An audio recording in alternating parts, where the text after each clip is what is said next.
اعوذ باللہ من الشیطان الرجیم بسم اللہ الرحمن الرحیم ولا تجعلوا اللہ عرضة لأیمانکم ان تبروا وتتقوا وتصلحوا بین الناس واللہ سمیع علیم لا یؤاخذکم اللہ باللغو فی ایمانکم وَلَٰكِن يُؤَاخِذُكُم بِمَا كَسَبَتْ قُلُوبُكُمْ وَاللَّهُ غَفُورٌ حَلِيمٌ لِلَّذِينَ يُؤْلُونَ مِن نِّسَائِهِمْ تَرَبُّصُ أَرْبَعَةِ أَشْهُرٍ فَإِن فَاءُوا فَإِنَّ اللَّهَ غَفُورٌ رَّحِيمٌ وَإِنْ عَزَمُوا الطَّلَاقَ فَإِنَّ اللَّهَ سَمِيعٌ عَلِيمٌ والمطلقات يتربصن بأنفسهن ثلاثة قروء ولا يحل لهن أن يكتمن ما خلق الله في أرحامهن إن كن يؤمن بالله واليوم الآخر وبعولتهن أحق بردهن في ذلك إن أرادوا إصلاحا وَلَهُنَّ مِثْلُ الَّذِي عَلَيْهِنَّ بِالْمَعْرُوفِ وَلِلرِّجَالِ عَلَيْهِنَّ دَرَجَةٌ وَاللَّهُ عَزِيزٌ حَكِيمٌ صدق اللہ مولانا العلی العظیم وبلغنا نبیہ ورسولہ الکریم۔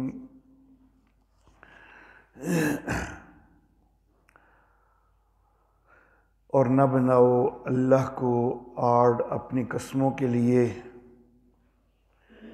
نیکی کرنے سے اور پرہیزگاری سے اور لوگوں کے درمیان صلح کروانے سے، اور اللہ سننے والا جاننے والا ہے۔ نہیں پکڑتا تم کو اللہ تمہاری لغو قسموں پر، اور لیکن وہ تم کو پکڑتا ہے اس پر کہ جو تمہارے دلوں نے کمایا، اور اللہ بخشنے والا ہے، بردبار ہے۔ وہ لوگ کہ جو قسم کھا بیٹھتے ہیں اپنی عورتوں کے متعلق، ان کے لیے مہلت ہے 4 ماہ، پھر اگر وہ رجوع کریں تو بے شک اللہ بخشنے والا مہربان ہے، اور اگر وہ طلاق ہی کا ارادہ کریں تو بے شک اللہ سننے والا جاننے والا ہے۔ اور طلاق یافتہ عورتیں اپنے آپ کو روکے رکھیں 3 حیض تک، اور ان کے لیے جائز نہیں ہے کہ وہ چھپائیں اس کو کہ جو اللہ نے پیدا کیا ان کے رحموں میں، اگر وہ ایمان رکھتی ہیں اللہ پر اور آخرت کے دن پر، اور ان کے خاوند ان کو لوٹانے کے زیادہ حقدار ہیں اس میں، اگر وہ اصلاح کا ارادہ رکھیں، اور ان کے لیے حقوق ہیں مثل اس کے کہ جس طرح ان کے اوپر حقوق ہیں دستور کے مطابق، اور مردوں کو ان کے اوپر ایک درجہ حاصل ہے، اور اللہ زبردست ہے، حکمت والا ہے۔ محترم احباب، سورہ مبارکہ کا دوسرا حصہ جب شروع ہوا تو میں نے عرض کیا تھا کہ اس سورہ مبارکہ میں 7 چیزیں متفرق طور پر بیان ہوں گی۔ سب سے پہلی چیز سورت کے اس دوسرے حصے کا پہلا مرکزی مضمون قتال فی سبیل اللہ، میں نے عرض کیا تھا کہ 6 دفعہ اس کا ذکر آئے گا۔ اب تک کے دروس میں 3 دفعہ ذکر آ چکا، 3 دفعہ انشاءاللہ آگے ذکر ہو جائے گا۔ دوسرا مرکزی مضمون انفاق فی سبیل اللہ، اس کے حوالہ سے بھی میں نے عرض کیا تھا کہ 6 دفعہ اس کا بھی تذکرہ آئے گا۔ اس میں سے بھی 3 دفعہ ذکر ہو چکا اور 3 دفعہ انشاءاللہ آئندہ دروس میں آ جائے گا۔ تیسری چیز میں نے ذکر کی تھی کہ 9 امور انتظامیہ بیان کیے جائیں گے، جن میں سے 3 امور گزشتہ دروس میں گزر چکے۔ آج کے درس میں جو آیات مبارکہ میں نے تلاوت کی ہیں، ان میں مزید 2 امور ہیں، چوتھا اور 5واں۔ اس کے بعد اگلے امور جو ہیں وہ انشاءاللہ اگلے دروس میں آ جائیں گے۔ چوتھی چیز میں نے ذکر کی تھی کہ 3 امور مصلحہ کا بھی بیان ہے، جن میں سے 2 پہلے گزر چکے ہیں اور 1 آگے انشاءاللہ آ جائے گا۔ 5ویں چیز میں نے ذکر کی تھی کہ ایک مناسبت سے 5 ذو جہتین مسئلے ہیں جو کہ گزشتہ دروس میں ذکر ہو چکے ہیں۔ چھٹی چیز میں نے ذکر کی تھی کہ 2 قوانین بیان ہوں گے اور ان کے متعلق 3 قصے آئیں گے، یہ چیز ابھی آگے آ جائے گی انشاءاللہ۔ 7ویں چیز میں نے ذکر کی تھی کہ 2 دفعہ آیات توحید آئیں گی اور وہ بھی انشاءاللہ آگے آنے والی ہیں۔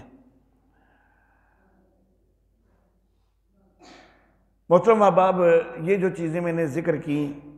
تو ان میں یہ چوتھا اور 5واں امر انتظامی ان آیات میں بیان ہو رہا ہے۔ تو ایک تو یہ ربط ہو گیا ان آیات کا گزشتہ اور آنے والی آیات کے ساتھ۔ دوسرا ربط یہ کہ اللہ رب العزت نے حیض والی عورتوں کے متعلق ذکر فرمایا کہ حیض کے دوران ان کے قریب نہیں جانا، ان سے ازدواجی تعلق قائم نہیں کرنا، جس کی تفصیل میں گزشتہ درس میں ذکر کر چکا ہوں۔ تو جب یہ فرمایا نا کہ حیض کے دوران ان کے قریب نہیں جانا، تو دوسری طرف اب یہ ذکر ہو رہا ہے کہ لیکن جس وقت وہ پاکیزہ ہیں تو پھر ان دنوں میں بھی ان سے ہٹے رہنا یہ مناسب نہیں ہے۔ کئی لوگ قسم کھا بیٹھتے ہیں کہ میں اپنی بیوی کے قریب نہیں جاؤں گا، تو ایسا مناسب نہیں ہے، یہ کام نہیں کرنا چاہیے۔ جب حیض کے دن ہے اس وقت ان سے ہٹنا ہے، لیکن باقی دنوں میں ان سے ازدواجی تعلق قائم کرنا چاہیے۔ اس میں ان کے متعلق قسم نہیں کھا بیٹھنی چاہیے کہ ہم ان سے ازدواجی تعلق قائم نہیں کریں گے۔ تو یہ ایک دوسری مناسبت ہو گئی کہ جس سے یہ ربط بنتا ہے ان آیات مبارکہ کا گزشتہ آیات کے ساتھ۔ اللہ فرماتے ہیں وَلَا تَجْعَلُوا اللَّهَ عُرْضَةً لِأَيْمَانِكُمْ، اللہ کو اپنی قسموں کے لیے آڑ نہ بنا لو، نیکی کرنے سے، پرہیزگاری کرنے سے، اور اس سے کہ لوگوں کے درمیان صلح کرواؤ، اور اللہ سننے والا جاننے والا ہے۔ مراد یہ ہے کہ کوئی نیک کام جو ہے اس کے متعلق یہ قسم نہیں کھا لینی چاہیے کہ میں یہ کام نہیں کروں گا۔ اگر کوئی ایسی قسم کھا بیٹھا ہے تو پھر اس کو قسم بھی توڑنی چاہیے۔ مثال کے طور پر کسی وقت جذبات میں آ کے کوئی ایسی بات چیت ہو رہی ہے، کوئی ایسی گفتگو ہو رہی ہے، اس کو نماز کی طرف مثلا ترغیب دی جا رہی ہے، وہ آگے قسم کھا دیتا ہے اللہ کی قسمیں میں نہیں پڑھنی، کر لو جو کرنا ہے۔ وہ قسم کھا بیٹھا ہے کہ میں نے نہیں پڑھنی، لیکن نماز تو اب فرض ہے، وہ تو پڑھنی ہے، تو یہ قسم توڑنی واجب ہوگی اور وہ نماز تو ادا کرنی ہی ہوگی۔ تو بعض اوقات قسم توڑنی واجب بھی ہو جاتی ہے، البتہ اس کا کفارہ دینا ہوگا، لیکن قسم بہرحال توڑنی پڑے گی۔ تو بہرحال نیکی کا کوئی کام اس سے رکے رہنے کی قسم کھا لینا یہ کوئی مناسب چیز نہیں ہے۔ حضرت نعمان بن بشیر رضی اللہ تعالی عنہ، ان کی اپنی زوجہ کے ساتھ کچھ تلخی ہو گئی، معاملہ جو ہے وہ طلاق تک پہنچ رہا ہے۔ حضرت عبداللہ بن رواحہ رضی اللہ تعالی عنہ ان کے ماموں تھے۔ ان کو بیچ میں ڈالا گیا۔ حضرت نعمان بن بشیر رضی اللہ تعالیٰ عنہ ہجرت کے بعد سب سے پہلے پیدا ہونے والے صحابی ہیں۔ انصار میں سب سے پہلے جو ہجرت کے بعد پیدا ہوئے ہیں وہ حضرت نعمان بن بشیر ہیں۔ مہاجرین میں جو سب سے پہلے پیدا ہوئے ہیں وہ حضرت عبداللہ ابن زبیر ہیں ہجرت کے بعد، یعنی سن ہجری کے آغاز کے بعد جو سب سے پہلی ولادتیں ہیں۔ اور انصار والے پہ جو ہیں حضرت نعمان بن بشیر وہ حضرت عبداللہ بن زبیر سے کچھ عرصہ پہلے پیدا ہوئے ہیں، اس لیے وہ مجموعی طور پر بھی مجھ سے پہلے مسلمان ہیں جو مدینہ میں پیدا ہوئے ہیں، اور انصار میں سے بھی پہلے مسلمان ہیں۔ حضرت عبداللہ ابن زبیر مہاجرین میں سے پہلے مسلمان ہیں جو ہجرت کے بعد پیدا ہوئے ہیں۔ تو بہرحال حضرت نعمان بن بشیر کی کچھ تلخی ہو گئی، ماموں عبداللہ ابن رواحہ رضی اللہ تعالیٰ عنہ ان کو معاملہ سلجھانے کے لیے بیچ میں ڈالا گیا۔ انہوں نے کچھ کوشش کی، ابتدائی کوشش انہوں نے کی، لیکن معاملہ حل کوئی نہ ہوا۔ ناراضگی حضرت نعمان کے دل میں زیادہ تھی، نہیں مانے یہ۔ جس وقت حضرت عبداللہ ابن رواحہ رضی اللہ تعالیٰ عنہ نے کچھ عرصہ کوشش کر لی تو پھر ایک دن ناراضگی کے اظہار میں قسم کھا لی کہ میں نے بڑی منانے کی کوشش کر لی ہے، نہیں نہ مانتے، تو اب میں نے اس معاملے میں کوئی نہیں آنا، اب آپس میں ہی دیکھو۔ اب حضرت نعمان بن بشیر رضی اللہ تعالیٰ عنہ کو بھی احساس ہو گیا کہ میں ماموں کو ناراض کر بیٹھا ہوں، مناسب نہیں ہوا۔ اب ماموں کو ناراض کرنے کے بعد اب اگر میں اپنی بیوی سے خود صلح کر لیتا ہوں تو ماموں کے دل میں آئے گا کہ میرے کہنے پہ تو کی کوئی نہیں، اب خود کر لی ہے۔ اگر میں کسی اور کو ڈال کے صلح کرتا ہوں تب بھی ماموں کے دل میں آئے گا کہ میرے کہنے پر تو کی کوئی نہیں، اب کسی اور کو ڈال کے صلح کر لی ہے۔ تو یہ پھر حضرت عبداللہ ابن رواحہ کی خدمت میں حاضر ہو گئے کہ ہماری آپ ہی صلح کروا دیں، اپنی قسم جو ہے اس کو ختم کریں۔ تو انہوں نے کہا کہ بھائی میں تو اب قسم کھا بیٹھا ہوا ہوں۔ تو اس کے اوپر یہ آیت مبارکہ نازل ہو گئی کہ اگر نیکی سے، صلح سے رکنے کی اگر قسم کھا بیٹھے ہو، تقوی سے رکنے کی قسم کھا بیٹھے ہو تو یہ قسم جو ہے اس کو آڑ نہ بناؤ، بلکہ یہ قسم توڑ دینی چاہیے۔ ایسی قسم کو توڑ دو، کفارہ ادا کر دو۔ چنانچہ حضرت عبداللہ ابن رواحہ نے پھر یہی کیا کہ انہوں نے قسم توڑ کے کفارہ ادا کر کے تو ان کے معاملے کو پھر آپس میں جو ہے وہ حل کروایا۔ حضرت ابوبکر صدیق رضی اللہ تعالی عنہ کا معاملہ بڑا معروف ہے کہ جس وقت ان کی صاحبزادی سیدہ عائشہ صدیقہ رضی اللہ تعالی عنہا کے اوپر تہمت لگی تھی تو تہمت لگانے والے زیادہ تر تو منافقین تھے، لیکن 3 مخلص صحابہ بھی وہ لوگوں کی باتوں سے متاثر ہو گئے، جن میں ایک حضرت مصطح بن اساسہ رضی اللہ تعالیٰ عنہ بھی تھے، جو کہ حضرت ابوبکر صدیق رضی اللہ تعالیٰ عنہ کے رشتے میں بھانجے لگتے تھے، اور مالی حالت بھی ان کی کمزور تھی۔ اس واقعہ سے پہلے حضرت ابوبکر صدیق رضی اللہ تعالیٰ عنہ ان کے گھر کا خرچ وغیرہ چلانے میں ان کی بڑی سپورٹ بھی کرتے تھے، لیکن اب حضرت ابوبکر صدیق رضی اللہ تعالیٰ عنہ کی صاحبزادی ان کے اوپر الزام لگانے والوں کے ساتھ یہ شریک ہو گئے، غلطی ہو گئی ان سے۔ تو معاملہ بہرحال کچھ عرصہ تو چلتا رہا، جب اللہ کی طرف سے سورہ نور کے اندر سیدہ عائشہ صدیقہ رضی اللہ تعالی عنہا ان کی برات کا اظہار ہو گیا تو اب حضرت ابوبکر صدیق رضی اللہ تعالیٰ عنہ نے قسم کھا لی کہ میں اب آئندہ مصطح کے ساتھ وہ تعاون کوئی نہیں کروں گا جو کہ تعاون میں پہلے کیا کرتا تھا۔ تو اس کے اوپر بھی سورہ نور کی آیت مبارکہ نازل ہوئی تھی، صفحہ نمبر 318 ہے، سورہ نور کی آیت نمبر 22 ہے۔ اللہ فرماتے ہیں وَلَا يَأْتَلِ أُولُو الْفَضْلِ مِنْكُمْ وَالسَّعَةِ أَن يُؤْتُوا أُولِي الْقُرْبَى وَالْمَسَاكِينَ وَالْمُهَاجِرِينَ فِي سَبِيلِ اللَّهِ، قسم نہ کھا بیٹھیں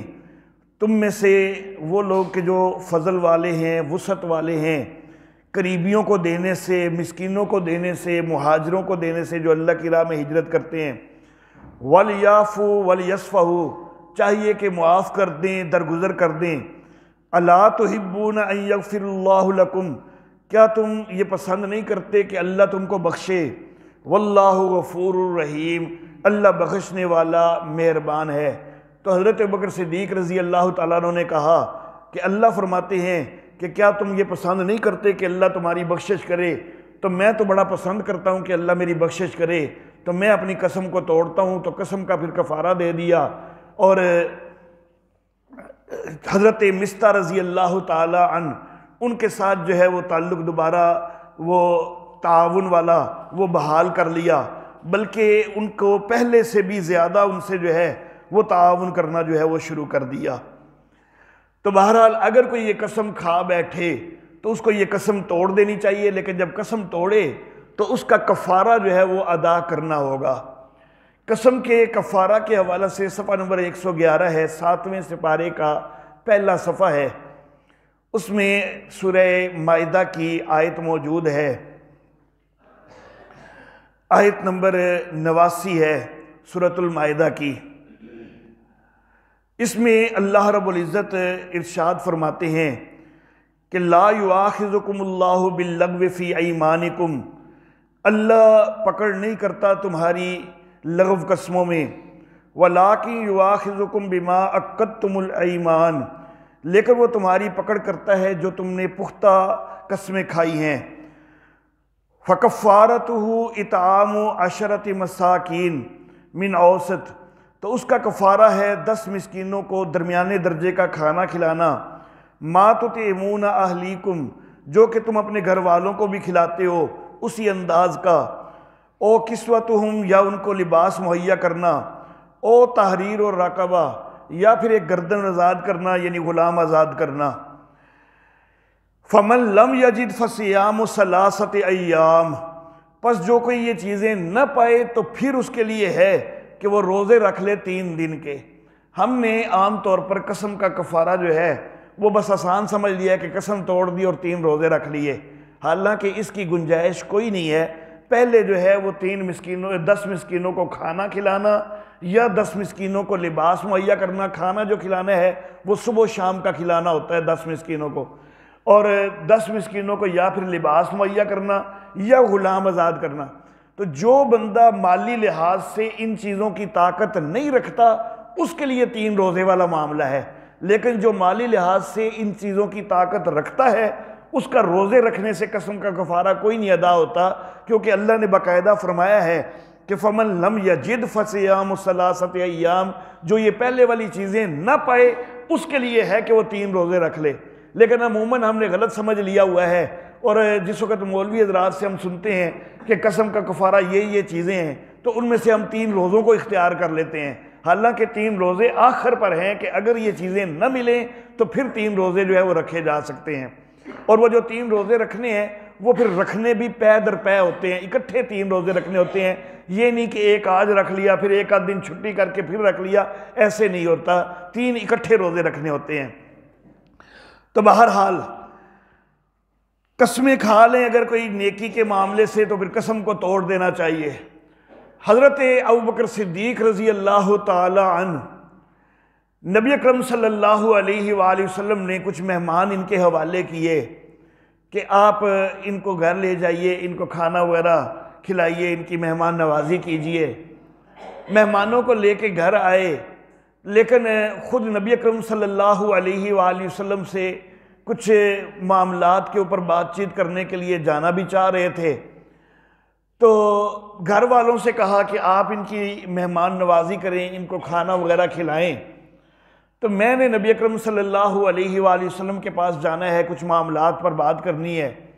تو میرے آنے سے پہلے ان کو کھانا وغیرہ کھلا دینا، ان کی مہمان نوازی کر دینا۔ اب گھر والوں نے کوشش کی، مہمانوں کو کھانا وغیرہ پیش کیا، انہوں نے کہا کہ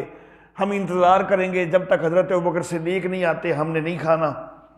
کیونکہ میزبان اگر موجود کوئی نہیں تو ہم کیسے کھائیں،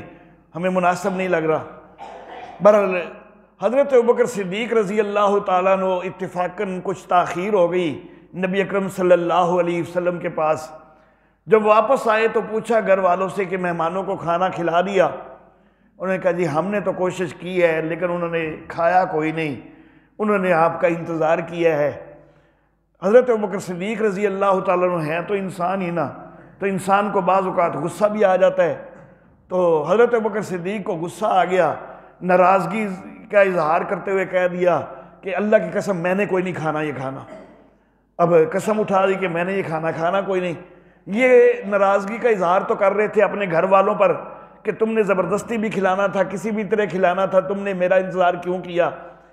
تو ناراضگی کا اظہار کیا، گھر والوں پر قسم کھا لی کہ میں یہ کھانا کوئی نہیں کھاؤں گا۔ جس وقت مہمانوں نے یہ بات سنی تو مہمانوں نے بھی قسم کھا لی کہ اگر ابوبکر صدیق ہمارے ساتھ نہیں کھائیں گے ہم نے بھی کوئی نہیں کھانا۔ اب معاملہ دونوں طرف سے ہو گیا، ادھر سے بھی ہو گیا، ادھر سے بھی ہو گیا۔ جب ادھر سے بھی یہ معاملہ ہو گیا تو حضرت ابوبکر صدیق رضی اللہ تعالیٰ عنہ نے کہا کہ پھر میں اپنی قسم کو توڑ دیتا ہوں، میں کفارہ ادا کر دوں گا۔ اب مہمانوں جو ہے وہ میرے پاس بھوکے رہ جائیں یہ تو مجھ سے ہو نہیں سکتا، تو نیکی کا کام ہے، نبی اکرم صلی اللہ علیہ وسلم نے میرے حوالے کیے ہیں یہ مہمان، اور یہ بھوکے رہ جائیں یہ تو مجھے وارہ کوئی نہیں ہے، تو میں اپنی قسم کو توڑتا ہوں۔ تو حضرت ابوبکر صدیق رضی اللہ تعالیٰ عنہ نے پھر قسم توڑ کے ان کے ساتھ کھانا کھایا۔ انہوں نے تو قسم کھائی یہ تھی کہ ہم اس وقت تک نہیں کھائیں گے جب تک حضرت ابوبکر صدیق بھی ہمارے ساتھ نہ کھائیں۔ تو اب ان کی قسم تو ویسے ہی پوری ہو گئی تھی کہ حضرت ابوبکر صدیق رضی اللہ تعالیٰ عنہ ان کے ساتھ کھانے پر آمادہ ہو گئے تھے، تو پھر اکٹھے کھا لیا، تو ان کو تو کفارہ نہیں دینا پڑا، لیکن حضرت ابوبکر صدیق رضی اللہ تعالیٰ عنہ نے کفارہ جو ہے وہ ادا کر دیا۔ تو بہرحال نیکی کے کاموں کے اندر اللہ کو آڑ نہ بنا لیا کرو اپنی قسموں کی، بلکہ نیکی کا کام کر دیا کرو، قسم توڑنی بھی پڑ جائے توڑ دیا کرو، کفارہ ادا کر دیا کرو، نیکی کیا کرو، پرہیزگاری کیا کرو، لوگوں کے درمیان صلح ہے تو وہ کروا دیا کرو، ان کے لیے قسمیں بھی توڑنی پڑے تو کر دیا کرو۔ واللہ سمیع علیم، اور اللہ سننے والا جاننے والا ہے۔ لا یؤاخذکم اللہ باللغو فی ایمانکم، نہیں پکڑ کرتا اللہ تمہارے اوپر تمہاری بیہودہ قسموں میں، لغو قسموں میں۔ بعض اوقات کچھ بندوں کی عادت بنی ہوتی ہے کہ بات بات پر ان کی زبان سے قسم کا لفظ نکل رہا ہوتا ہے، بات پہ کہہ رہے ہیں قرآن کی قسمیں، بات پہ کہہ رہے ہیں اللہ کی قسمیں۔ تو یہ جو جن کے اوپر عادت بنی ہوتی ہے، کئی دفعہ ان کو پتہ بھی کوئی نہیں ہوتا، ان کو احساس بھی کوئی نہیں ہوتا کہ ہم قسم کھا بیٹھے ہیں۔ تو ایسی جو قسمیں ہیں ان کے اوپر اللہ فرماتے ہیں کہ ان کے اوپر پکڑ کوئی نہیں، مواخذہ کوئی نہیں۔ ہاں البتہ یہ مناسب عادت نہیں ہے، اس عادت کو ختم ضرور کرنے کی کوشش کرنی چاہیے، لیکن بہرحال اس کے اوپر پکڑ کوئی نہیں ہے۔ لغو قسموں کی ایک اور صورت بھی ہوتی ہے کہ ماضی کے کسی واقعہ کے اوپر قسم کھائی اور اپنے طور پر بندے نے سچی قسم کھائی ہے، خلوص دل سے، اس کو یہی معلوم ہے کہ میں سچی قسم کھا رہا ہوں، لیکن حقیقت میں وہ سچی قسم کوئی نہیں تھی، غلطی ہو گئی اس سے، غلط فہمی کے اندر اس نے قسم کھا لی ہے، اور وہ قسم جو ہے وہ جھوٹی ہے۔ لیکن اللہ جو ہے وہ تو دلوں کے بھید جانتے ہیں نا، اللہ کو معلوم ہے کہ یہ حقیقت میں اپنے طور پر یہ سچا ہی تھا، اس نے اپنے طور پر ایسے ہی قسم کھائی ہے کہ اس کو یہی یقین تھا کہ میں سچا ہوں، تو اس کے اوپر بھی پکڑ کوئی نہیں ہوتی۔ اللہ اللہ، میرے والد محترم، اس کے لیے مثال کے اندر حضرت شاہ جی کا ذکر کیا کرتے تھے۔ یہ میرے والد محترم کی ان کے ساتھ محبت جو ہے اس کا ایک اظہار ہے۔ وہ کہتے تھے کہ مثال کے طور پر میں گجرانوالہ میں ہوں، دور سے ایک بندہ مجھے نظر آیا اور مجھے لگا کہ سید عنایت اللہ شاہ صاحب بخاری ہیں رحمہ اللہ تعالی، تو میں لیکن ان کو مل نہیں سکا، دور تھے، بس تھوڑی سی میں نے جھلک دیکھی، مجھے احساس یہی ہوا کہ یہ وہ ہیں، لیکن ملاقات کوئی نہیں ہو سکی۔ اب اس جگہ سے میں ہٹ گیا، تھوڑی دیر بعد کسی بندے کے سامنے ذکر ہوا کہ شاہ صاحب کا، تو میں نے کہا کہ میں نے ابھی ان کو گجرانوالہ میں دیکھا ہے۔ تو وہ بندہ کہنے لگا وہ تو گجرانوالہ آئی کوئی نہیں ہے آج، آپ نے کیسے دیکھا ہے؟ تو میرے ذہن میں یہی پکا بیٹھا ہوا ہے کہ نہیں میں نے تو انہیں کو دیکھا ہے، تو میں قسم کھا لوں کہ اللہ کی قسم میں نے تو دیکھا ہے ابھی تھوڑی دیر پہلے ان کو گجرانوالہ میں۔ تو یہ جو قسم ہے میرے دل میں چونکہ یقین ہے کہ میں نے واقعی ان کو دیکھا ہے، تو یہ قسم جو ہے یہ اس کے اوپر پکڑ کوئی نہیں ہوگی، مواخذہ کوئی نہیں ہوگا۔ تو اللہ فرماتے ہیں کہ اللہ تمہاری لغو قسموں کے اوپر مواخذہ نہیں کرتا۔ وَلَٰكِن يُؤَاخِذُكُم بِمَا كَسَبَتْ قُلُوبُكُم، اور لیکن اللہ پکڑ اس پہ کرتا ہے کہ جو تمہارے دل جو ہے وہ پختہ کر چکے، جو تمہارے دلوں نے کمایا ہے اس کے اوپر جو ہے وہ پکڑ ہو جاتی ہے، یعنی جو پختہ قسمیں کھائی ہیں ان کے اوپر پکڑ ہو جاتی ہے۔ اللہ اللہ، جو ماضی کے، اس کو کہتے ہیں یمین غموس، وہ جو پہلی قسم تھی اس کو کہتے ہیں یمین لغو، اور یہ جس قسم کا اظہار ہے یہ ہے یمین غموس۔ یمین غموس یہ ہے کہ ماضی کے کسی واقعہ کے اوپر جان بوجھ کے جھوٹی قسم کھائی ہے۔ مثال کے طور پر ایک بندے کے کچھ پیسے دینے ہیں تو پیسے مارنے کے لیے کہہ دیا میں نے تو دے دیے ہوئے ہیں، وہ بندہ مطالبہ کر رہا ہے کہ بھائی میرے پیسے دو، یہ کہتا ہے میں نے تو دے دیے ہیں، معاملہ قسم پہ آ جاتا ہے، یہ قسم کھا لیتا ہے میں دے چکا ہوں۔ تو یہ جو قسم ہے حالانکہ اس کو یاد ہے، پتہ ہے اس کو کہ میں نے دیے کوئی نہیں، اس کے باوجود یہ قسم کھا بیٹھا ہے کہ میں دے چکا ہوں، تو یہ جو ہے یہ یمین غموس ہے، اس کے اوپر اللہ کہتے ہیں پکڑ ہوتی ہے، اس کے اوپر مواخذہ ہوتا ہے۔ کوئی کام نہیں کیا اور اس کے کرنے کی قسم کھا لی کہ میں یہ کر چکا ہوں، جیسا کہ میں نے مثال دی ہے، یا کوئی کام کیا ہے حقیقت میں لیکن قسم کھا لی نہیں جی میں نے تو کوئی نہیں کیا یہ، تو یہ جو قسمیں ہیں یہ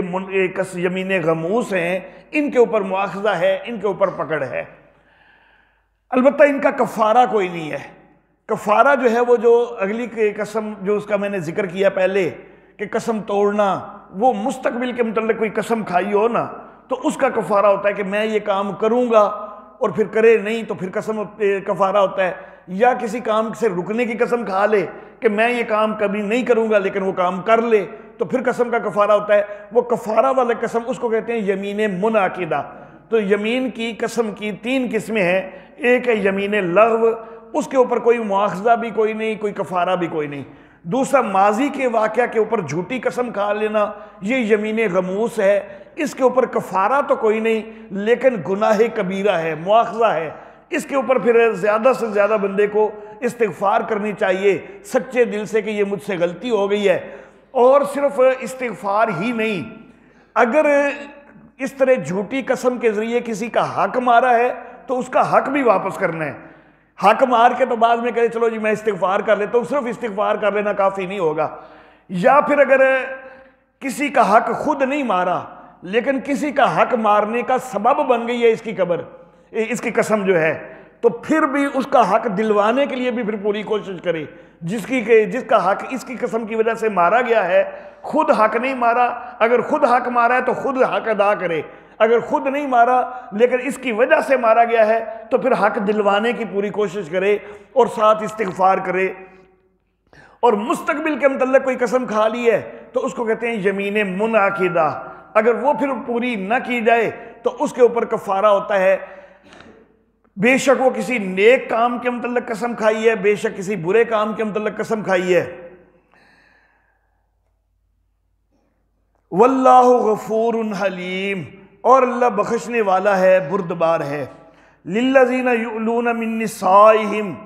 تربص اربعۃ اشہر، ان لوگوں کے لیے کہ جو قسم اٹھا بیٹھتے ہیں اپنی عورتوں کے متعلق، ان کے لیے مہلت ہے 4 مہینے، پھر اگر وہ رجوع کر لیں، واپس آ جائیں، پلٹ آئیں تو پھر تو بے شک اللہ بخشنے والا مہربان ہے، لیکن اگر وہ طلاق کا ہی عزم کریں تو بے شک اللہ سننے والا جاننے والا ہے۔ جاہلیت کے دور میں کئی دفعہ بیوی کے حوالہ سے قسم کھا بیٹھتے تھے کئی لوگ، اور وہ قسم بغیر کسی مدت کے متعین کیے قسم کھا لی کہ میں نے ساری زندگی اس سے تعلق قائم نہیں کرنا، میں نے کبھی بھی اس سے تعلق قائم نہیں کرنا، اس طرح کی قسمیں کھا بیٹھتے تھے۔ اس چیز کو ایلا کہا جاتا ہے کہ بیوی کے پاس نہ جانے کی قسم کھا لینا، اس کو ایلا کہا جاتا ہے۔ اب بیوی کے پاس نہ جانے کی قسم کھا بیٹھتے، خود اپنی جنسی خواہش وغیرہ پوری کرنے کے لیے دوسری شادی کر لیتے، تیسری کر لیتے، لیکن بیوی جو ہے نہ اس کو طلاق دی ہے، نہ اس سے جنسی تعلق قائم کیا جا رہا ہے، اس کو لٹکا کے رکھا ہوا ہے۔ اس طرح وہ بیویوں کو اذیت دیا کرتے تھے۔ اب یہ معاملہ جو ہے اللہ رب العزت نے اس کو یکسر ختم نہیں کیا کہ بالکل اس کے اوپر پابندی لگا دی ہو کہ نہیں کبھی بھی قسم کھائی جا ہی نہیں سکتی، یکسر ختم نہیں کیا۔ اس کی بھی ایک حکمت ہے کہ یکسر ختم کیوں نہیں کیا۔ بعض اوقات تنبیہ کرنے کے لیے کچھ وقت کے لیے قریب نہ جانے کی قسم کھا لینی پڑتی ہے، کھائی جا سکتی ہے، وہ جائز رکھی اللہ نے۔ خود رحمت کائنات صلی اللہ علیہ وآلہ وسلم نے 1 مہینے کے لیے قسم کھا لی تھی اپنی ازواج سے کسی ناراضگی کی وجہ سے کہ میں 1 مہینے کے لیے تمہارے پاس نہیں آؤں گا، اور نبی اکرم صلی اللہ علیہ وسلم پھر ایک بالا خانہ کے اوپر 1 مہینہ گزارا۔ جب 29 دن ہو گئے، نبی اکرم صلی اللہ علیہ وسلم سیدہ عائشہ صدیقہ رضی اللہ تعالی عنہا کے پاس آئے تو حضرت عائشہ صدیقہ کہنے لگیں کہ میں دن گن گن کے گزار رہی ہوں، ابھی تو 29 ہوئے ہیں، 30 تو پورے کوئی نہیں ہوئے، تو آپ تشریف لے آئے ہیں، تو آپ نے تو 1 مہینے کی قسم کھائی تھی۔ تو نبی اکرم صلی اللہ علیہ وسلم نے فرمایا کہ عائشہ مہینہ 29 کا بھی تو ہوتا ہے نا، اور یہ والا مہینہ 29 کا ہوا ہے، تو اس لیے میں 29 پر جو ہے وہ واپس آ گیا ہوں۔ تو بہرحال کچھ عرصہ کے لیے قسم کھا لینی، مہلت اللہ نے یہاں پر مقرر کر دی ہے 4 ماہ۔ 4 ماہ سے کم کی قسم کھا لی تو تب تو خیر ہے، تب کوئی معاملہ نہیں ہے، اتنی قسم کو پورا کیا جا سکتا ہے۔ لیکن اگر 4 ماہ کی قسم کھا لی ہے کسی نے، یا 4 ماہ سے زیادہ کی قسم کھا لی ہے، یا ہمیشہ کی قسم کھا لی ہے، تو پھر گنجائش 4 ماہ تک ہے، اس کے بعد خود بخود طلاق ہو جائے گی۔ 4 ماہ کے سے کم کی قسم کھائی ہے نا، تو اس کو کہتے ہیں لغوی ایلا، اس کو شرعی ایلا نہیں کہا جاتا، اس کو صرف لغوی ایلا کہا جاتا ہے۔ نبی اکرم صلی اللہ علیہ وسلم نے جو ایلا فرمایا تھا تو وہ بھی لغوی ایلا ہے، کیونکہ وہ 4 ماہ سے کم تھا، صرف 1 ماہ کا تھا۔ 4 ماہ یا 4 ماہ سے زیادہ کی قسم کھائی ہے تو وہ ہے شرعی ایلا۔ اب اس کے اندر یا تو قسم توڑے اور بیوی کے ساتھ تعلق قائم کرے، اور یا پھر جو ہے 4 ماہ اگر پورے گزر گئے تو پھر بیوی جو ہے وہ جدا ہو جائے گی، اور یہ طلاق پھر دینے کی بھی ضرورت نہیں ہوتی کہ 4 ماہ بعد یہ کہے کہ میں طلاق دیتا ہوں، نہیں، بلکہ 4 ماہ جو ہی گزرے خود بخود طلاق واقع ہو جائے گی، اور طلاق بھی بائن واقع ہوگی، رجی واقع نہیں ہوگی۔ اس کے بعد یہ خامد رجوع نہیں کر سکتا، ہاں البتہ دوبارہ ان کی آپس میں رضامندی ہو جاتی ہے اور دوبارہ نکاح کرنا چاہیں تو نکاح ہو سکتا ہے، لیکن نکاح میں تو ظاہر بات ہے کہ پھر بیوی بھی راضی ہوگی تو تبھی ہوگا نا۔ رجوع جو ہوتا ہے تو وہ مرد یک طرفہ کر سکتا ہوتا ہے، لیکن نکاح کے اندر تو بیوی کی رضامندی ہوگی تو تب رجوع ہوگا۔ تو بہرحال 4 ماہ سے زیادہ کی اگر قسم کھا لی ہے، یا 4 ماہ کی کھائی ہے یا ہمیشہ کی کھائی ہے، تو 4 ماہ کے اندر اگر قسم توڑ دی اور اس سے تعلق قائم کر لیا تو پھر تو قسم کا کفارہ دے دے گا اور بیوی جو ہے وہ اس کی بیوی رہے گی۔ لیکن اگر یہ قسم نہیں توڑی تو پھر 4 ماہ کے بعد طلاق ہو جائے گی، اور 4 ماہ کے بعد پھر وہ عورت عدت بھی گزارے گی۔ یہاں پر کئی لوگ یہ خیال کرتے ہیں کہ 4 مہینے سے تو پہلے ہی تعلق کوئی نہیں ہے، تو پھر عدت گزارنے کی ضرورت کیوں ہے؟ عدت تو ہوتی ہے تو پتہ چل جائے کہ حمل تو نہیں ٹھہرا ہوا، تو اس کا تو 4 مہینے سے تعلق ہی کوئی نہیں، پہلے ہی تو حمل تو کوئی نہیں ٹھہرا ہوا، ٹھہرا ہوتا تو پہلے ہی پتہ چل جاتا، تو عدت کیوں گزارنی ہے؟ تو میں یہ عرض کرنا چاہوں گا کہ ایک بندہ اگر مثلا 10 سال سے سعودی عرب بیٹھا ہوا ہے اور وہ 10 سال جو ہے اس نے تعلق قائم کوئی نہیں کیا، تو پھر بھی اس نے سعودیہ سے ہی مثلا فون کے اوپر ہی طلاق دے دی ہے، تو کیا عورت عدت نہیں گزارے گی؟ عدت جو ہے اس کی چلو ٹھیک ہے، وہ ایک حکمت ضرور ہے کہ حمل کا اظہار ہو جاتا ہے، لیکن عدت گزارنا جو ہے وہ اس حکمت کی وجہ سے نہیں، عدت گزارنا اللہ کے حکم کی وجہ سے۔ تو جب اللہ کا حکم ہے عدت گزارنے کا تو بس گزارنی ہے، بے شک اس سے تعلق پہلے کتنا عرصہ سے قائم ہوا ہے یا نہیں ہوا اس کا کوئی فرق نہیں پڑتا، ٹھیک ہے وہ بھی ایک حکمت ضرور ہے، لیکن عدت گزارنا وہ اللہ کا حکم ہے تو اس لیے گزارنی ہے۔ تو یہاں پر بھی 4 ماہ بے شک تعلق قائم نہیں رکھ رہا، لیکن چونکہ طلاق ہوئی ہے اور طلاق کی عدت جو ہے وہ اللہ نے فرمائی ہے تو اس لیے عدت بہرحال گزارنی ہوگی۔ اب یہاں پر یہ ہو گیا چوتھا امر انتظامی، اور اس کے اندر پھر معاملہ آ گیا نا کہ اگر 4 ماہ رکے رہے تو پھر طلاق بھی ہو جائے گی، تو آگے پھر 5واں امر انتظامی اللہ جو فرما رہے ہیں وہ طلاق کے حوالہ سے ہی ہے کہ والمطلقات یتربصن بانفسہن ثلاثۃ قروء، جو طلاق یافتہ عورتیں ہیں وہ اپنے آپ کو 3 حیض تک روکے رکھیں۔ 3 حیض تک جو ہے یہ ان کی عدت ہوگی، یہ عدت انہوں نے گزارنی ہوگی۔ اور پھر اگر ان 3 حیض کے دوران ان کو احساس ہو جاتا ہے کہ ہم تو حاملہ ہیں، حمل ٹھہرا تو ظاہر طلاق سے پہلے ہوگا، لیکن کئی دفعہ فوری احساس کوئی نہیں ہوتا، فوری پتہ کوئی نہیں چلتا، لیکن اس عدت کے دوران پتہ چل گیا کہ ہم حاملہ ہیں، تو پھر وَلَا يَحِلُّ لَهُنَّ أَن يَكْتُمْنَ مَا خَلَقَ اللَّهُ فِي أَرْحَامِهِنَّ، تو ان کے لیے یہ جائز نہیں ہے کہ وہ چھپائیں جو اللہ نے ان کے پیٹوں کے اندر پیدا کیا ہے، اگر وہ اللہ پر اور آخرت کے دن پر ایمان رکھتی ہیں۔ جو طلاق یافتہ عورت ہے اس کی عدت ہے 3 حیض، اور اگر حیض آنے ختم ہو چکے ہوئے ہیں کسی کو تو پھر اس کی عدت 3 جو ہے مہینے ہے۔ اور اگر کوئی عورت حاملہ ہے تو حاملہ کی عدت جو ہے پھر وہ نہ 3 حیض نہ ہی 3 مہینے، حیض تو آتا ہی کوئی نہیں، لیکن 3 مہینے بھی پھر عدت کوئی نہیں ہے، بلکہ حاملہ کی عدت ہے وضع حمل تک۔ وضع حمل یعنی جس وقت اولاد پیدا ہو جائے، یا اگر حمل ضائع ہو گیا تو جس وقت وہ حمل ضائع ہو گیا تو اس وقت اس کی عدت پوری ہو جائے گی۔ طلاق ہو جائے تب بھی حاملہ کی عدت وضع حمل تک ہے، بیوہ ہو جائے تو تب بھی حاملہ کی عدت جو ہے وہ وضع حمل تک ہے۔ وضع حمل جو ہے وہ طلاق یا بیوگی کے بے شک 2 منٹ بعد ہی کیوں نہ ہو جائے، اسی وقت عدت پوری ہو جائے گی۔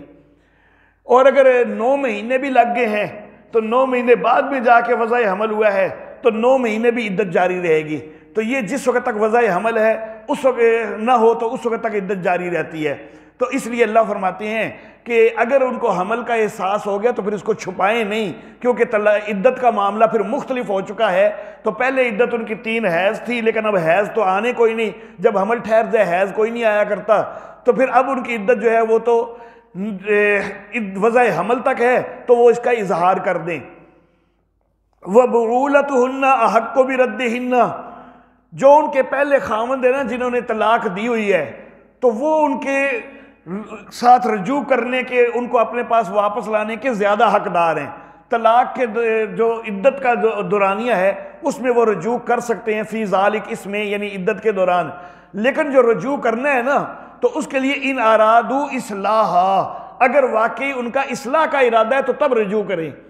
اگر صرف بیوی کو تنگ کرنے کا ارادہ ہے کہ میں ابھی رجوع کر لیتا ہوں، پھر چند دن بعد پھر طلاق دے دوں گا، پھر عدت گزارے گی، پھر میں رجوع کروں گا، اگر اس طرح تنگ کرنے کا ارادہ ہے تو پھر رجوع نہ کرے، بلکہ رجوع کرنا ہے تو اس کا مقصد جو ہے وہ اصلاح ہونا چاہیے، اللہ کو راضی کرنے کے لیے، اصلاح کرنے کے لیے رجوع ہونا چاہیے۔ وَلَهُنَّ مِثْلُ الَّذِي عَلَيْهِنَّ بِالْمَعْرُوفِ، عورتوں کو بھی حقوق حاصل ہیں جس طرح دستور کے مطابق ان کے اوپر مردوں کے حق ہیں۔